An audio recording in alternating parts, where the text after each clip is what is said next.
పెదరాయుడు సినిమాలో ఒక డైలాగ్ ఉంటుంది. నేను ఏనాడు చూడలేననుకున్నది చూశానమ్మా, ఏనాడు వినలేననుకున్నది విన్నానమ్మా అన్నది. నాకు ఒక కోరిక ఉండిపోయింది. జగన్మోహన్ రెడ్డి ఎప్పుడూ జనంలో ఉంటూ ఎప్పటికప్పుడు సమస్యలు పరిష్కరించేటట్టు ఉండాలా ప్రతిపక్ష నాయకుడిగా. ముఖ్యమంత్రి అయిన తర్వాత కూడా నిరంతరం జనంలో ఉండి ఎప్పటికప్పుడు సమస్యల సొల్యూషన్ చూడగలడు. బట్ ఓపిక కావాలి అతనికి దగ్గర. అది కావాలన్నా సాధ్యం కావట్లేదు.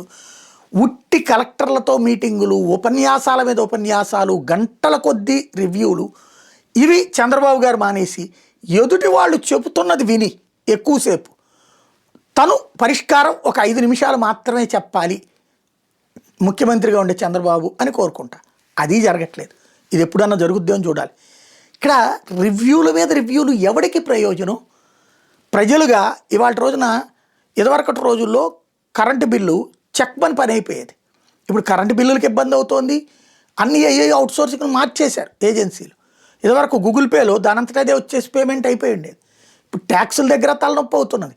ఎందుకు అక్కడ బారులు తీరాల్సి వస్తుంది మున్సిపాలిటీల కార్పొరేషన్లకు సంబంధించి? ఇవాళ ఇవన్నీ పెట్టుకుని కూడా సోషల్ మీడియాలో ఇదే మన ప్లాట్ఫారాలని పెట్టుకుని కూడా అక్కడ తేడా వస్తుంది. గ్రౌండ్ రియాలిటీ ఆయనకి చెప్పేవాళ్ళు లేరు, చెబితే వినేవాళ్ళు లేరేమో నాకు తెలియదు. అదే సందర్భంలో రివ్యూల పేరుతో జరిగిన తర్వాత నాకు సొల్యూషన్ కావాలి కదా.